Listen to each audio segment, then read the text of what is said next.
Allez, avec entretien avec Olivier Frappoli, donc l'entraîneur du Stade Lavallois. Olivier, le FC 7 s'impose 1-0 au bout des arrêts de jeu. Et on peut dire que sur la physionomie d'une rencontre que j'ai trouvée pour ma part assez terne, le nul aurait été quand même peut-être un peu plus légitime. Ah oui, je pense aussi. On a vu que peut-être que l'enjeu a pris un peu le dessus sur le jeu, sur ce match. On a deux équipes qui voulaient gagner mais qui ne voulaient pas totalement se livrer. Voilà, je pense que chaque équipe connaissait un peu les capacités de l'autre équipe sur les contres. Mais bon, comme je le disais, la semaine dernière on menait 2-0 à 10 minutes de la fin, on se fait rejoindre deux fois et là sur le dernier corner on prend ce but qui est largement évitable, donc c'est dur à encaisser.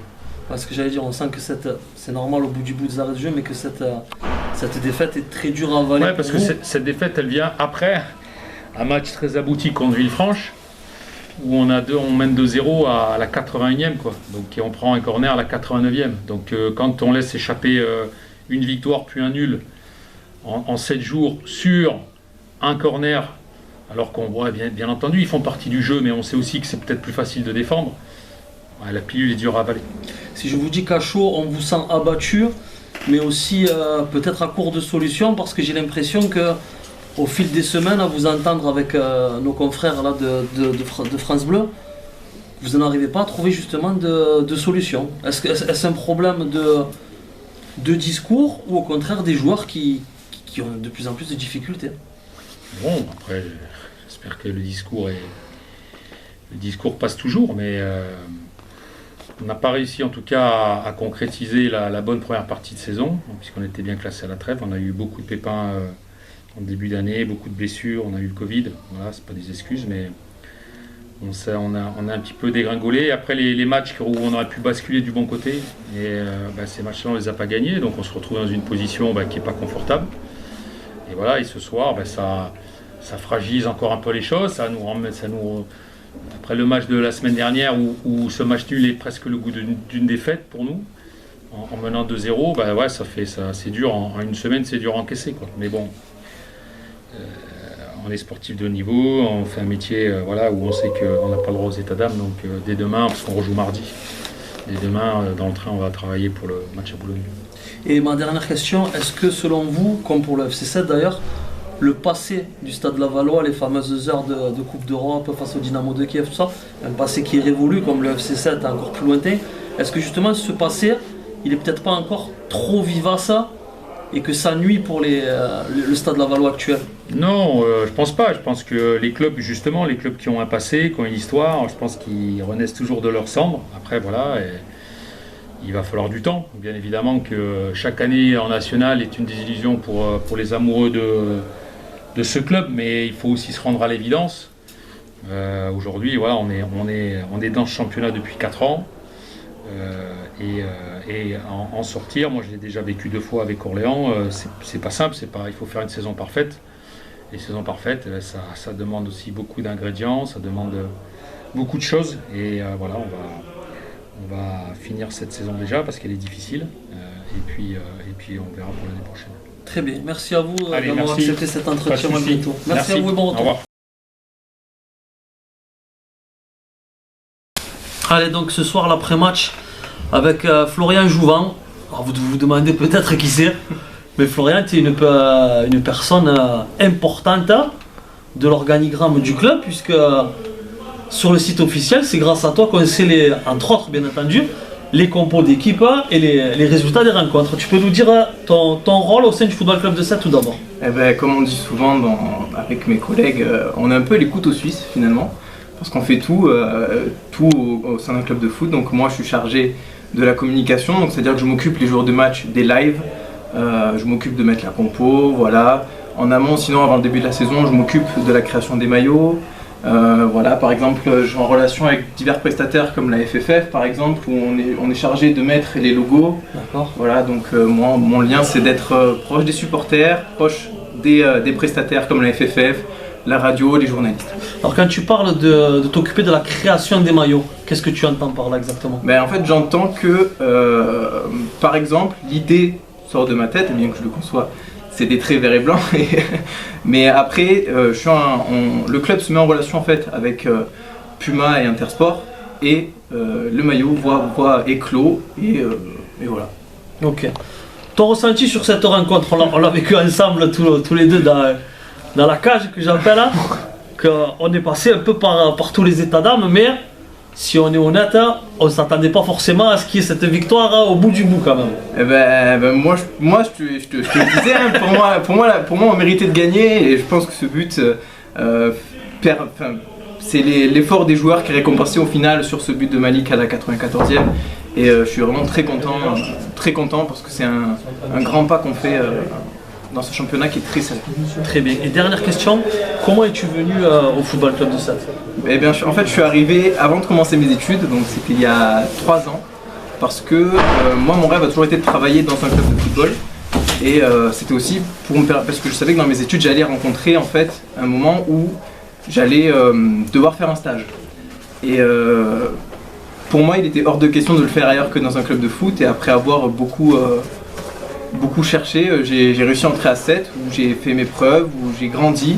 Le club, grâce au club, je suis sorti diplômé aussi, parce que sans stage, pas de diplôme.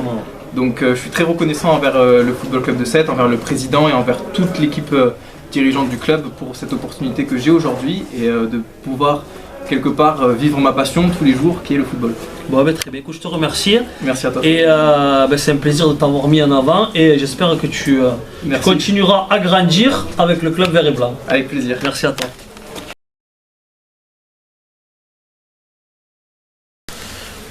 Nico, j'ai envie de dire que il y a des victoires qui rapportent, quoi qu'il arrive, toujours 3 points.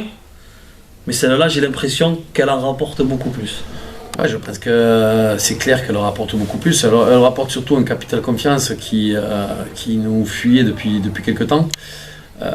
Voilà, je pense que sur la première mi-temps, malgré qu'on ne se soit pas créé énormément d'occasions, on a remis un petit peu les pendules à l'heure, parce que c'est vrai que sur les 4-5 derniers matchs, sur les premières mi-temps, où on n'avait pas l'habitude, depuis le début de la saison, on était pas mal ballottés, notamment sur la première mi-temps encore de Boulogne, où on est passé complètement à côté de notre sujet. Donc il fallait réellement reprendre ce paramètre-là très vite, et surtout chez nous. On recevait une équipe qui n'était pas très loin de nous, donc il était important de la battre pour passer devant. Donc moi j'ai demandé aux joueurs qu'il n'y ait que les 3 points qui comptent et rien d'autre. Donc forcément, après sur la deuxième mi-temps, il y a eu beaucoup plus d'entreprises qui n'ont pas forcément payé. Encore beaucoup de déchets techniques. Alors on parlait de la confiance, effectivement. Je pense que comme on n'est pas en confiance, il y a ce dernier geste, cette dernière passe qui a du mal à arriver, et qui nous permettrait aussi d'être encore un peu plus dangereux devant le but. Donc ça, on ne l'a pas eu. Mais malgré ce, on a eu un état d'esprit, une volonté d'aller chercher au forceps cette victoire qui fait énormément de bien, qui fait du bien aux joueurs, surtout pour leur capital confiance, au staff aussi, parce que je pense que voilà, c'est une pression.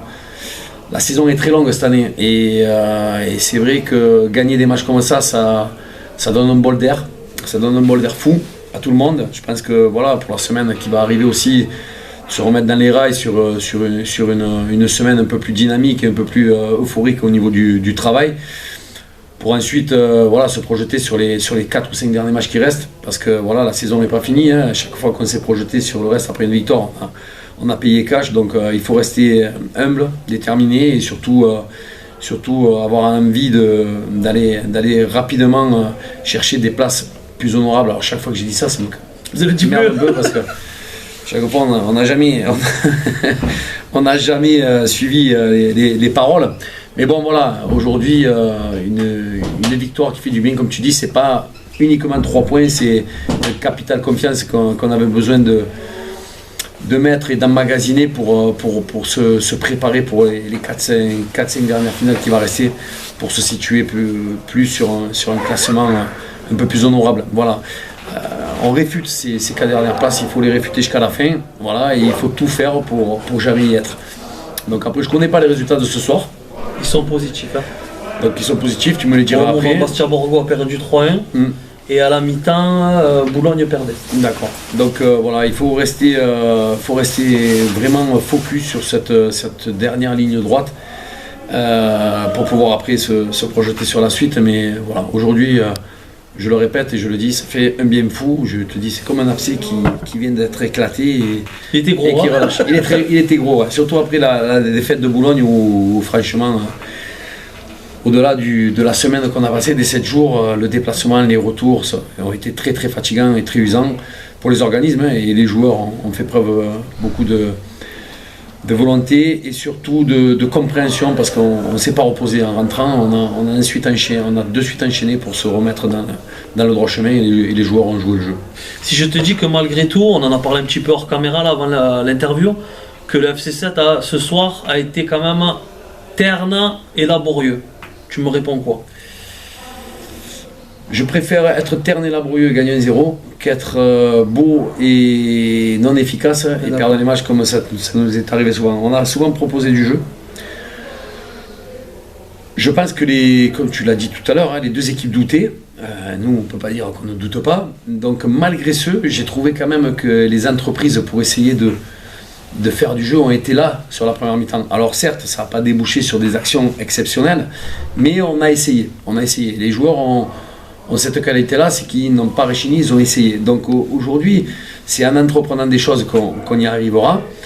Maintenant, on pourra être plus beau peut-être par la suite, quand il y aura un peu moins de pression. Mais là, aujourd'hui, la situation d'urgence fait que, autant sur la personne qui regarde et autant sur le groupe qui joue, la confiance, elle doit se gagner. Et la confiance se gagnera en gagnant des matchs comme ça, avec un dénouement aussi compliqué. Mais voilà, aujourd'hui, je suis fier de mes joueurs. Je suis fier de beaucoup de choses. Avec Sandrick, il y a eu aussi la volonté de changer pas mal de choses. Et il y a eu des entreprises qui ont été faites, notamment aussi l'arrivée de JB aussi pour essayer d'insuffler un souffle nouveau. Voilà, le staff reste uni, mais il fallait peut-être amener un amendement. Ça a été l'idée de Sandrick sur ces dernières semaines et je trouve que ça a été une très bonne idée. Nico, je vais peut-être t'embêter aussi avec cette question. Hors Covid, hors suspension, hors blessure, hein, il y a quand même beaucoup de turnover dans ce FC7 là. À quoi c'est dû? Effectivement, garder une ligne de conduite et un 11, aujourd'hui c'est très compliqué parce que, comme tu l'as dit, par rapport au Covid, on a beaucoup de joueurs aujourd'hui et l'essentiel aussi c'est de garder une dynamique de groupe. Alors forcément, il y a des déçus, mais pour limiter ces désagréments et peut-être ces rancœurs au sein du groupe, on a fait le choix de procéder ainsi. Après, ce que vous ne savez pas tous, c'est qu'il y a parfois des joueurs qui nous demandent aussi à se reposer. Il y a les suspensions, il y a eu les cas Covid, mais voilà, la difficulté cette année, et je pense que c'est là où, dans le management, j'ai pris 2 ans cette année dans la tête parce que il y a cette profondeur et cette largeur d'effectifs qui n'est pas facile à gérer. Et ça, effectivement, on peut se poser la question souvent sur le spectateur ou le supporter du club qui regarde l'équipe et qui se dit « mais c'est pas une mince affaire ». Et je pense que tu le sais, effectivement, garder un groupe et froisser les autres, ça peut créer aussi des tensions. C'est notre job, c'est mon job. Difficile à gérer avec, c'est très difficile à gérer. Donc j'espère que on va finir cette saison, qu'elle va bien se terminer, et puis après on se posera les bonnes questions par la suite pour la saison prochaine. Mais effectivement, on peut se poser pas mal de questions. Mais bon, il y a eu des suspendus, il y a eu des blessés, il y a eu des joueurs qui nous ont volontairement demandé de se mettre au repos. Je pense à Kylian, qui nous fait un bien fou, mais qui a demandé à se reposer parce qu'il sentait qu'il allait péter avec tous les efforts qu'il fait. Donc voilà, il y a de l'honnêteté. Le match d'avant, c'est Alexis Mané qui à la mi-temps me dit je suis cramé. Voilà, il y a de l'honnêteté au niveau des joueurs, mais il y a surtout une dynamique à garder, une ligne de conduite à garder. Et voilà, c'est pas facile. C'est pas une plainte, je me plains pas. Je suis là, je suis au club pour gérer ces problèmes-là. Je suis pas tout seul, je suis aidé aussi. Mais voilà, aujourd'hui, il y a cette volonté de garder tout le monde concerné pour que le club reste à ce niveau et que les efforts de la saison dernière et tous ces efforts qui sont faits depuis 3 ans ne soient pas vains et ne soient pas mis en branle parce que il y a des garçons qui par le fait d'être déçus puissent mettre à mal ce projet, ce beau projet qu'on a mis en place au FC7. Et question d'actualité qui me vient là à l'instant, comment les joueurs gèrent le jeûne du Ramadan? Est-ce que par exemple quand il y a des matchs, ils ne font pas le jeûne? Est-ce que c'est au cas par cas? Est-ce que vous, par rapport justement à la compétition, des fois vous leur dites qu'il vaut mieux manger? Je sais pas, c'est une... Non, nous, on leur demande de faire l'impasse sur un jour. Bon, tous ne sont pas dans un état d'esprit, voilà, c'est leur culture, c'est leur façon de voir les choses. Ils essayent de faire au mieux, on essaye de les pousser à faire des petites impasses. Mais bon, après, c'est pas évident, hein, c'est leur culture, c'est leur façon de voir les choses. On ne peut pas obliger à des garçons de manger. C'est ce que je te dis, vous laissez ça à l'appréciation de chacun. Donc on essaye de les pousser vers le fait de pouvoir un petit peu s'alimenter. Après, c'est à chacun de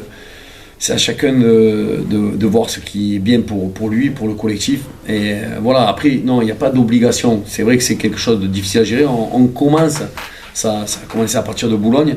Donc après, peut-être que ça va être de plus en plus compliqué sur les semaines à venir.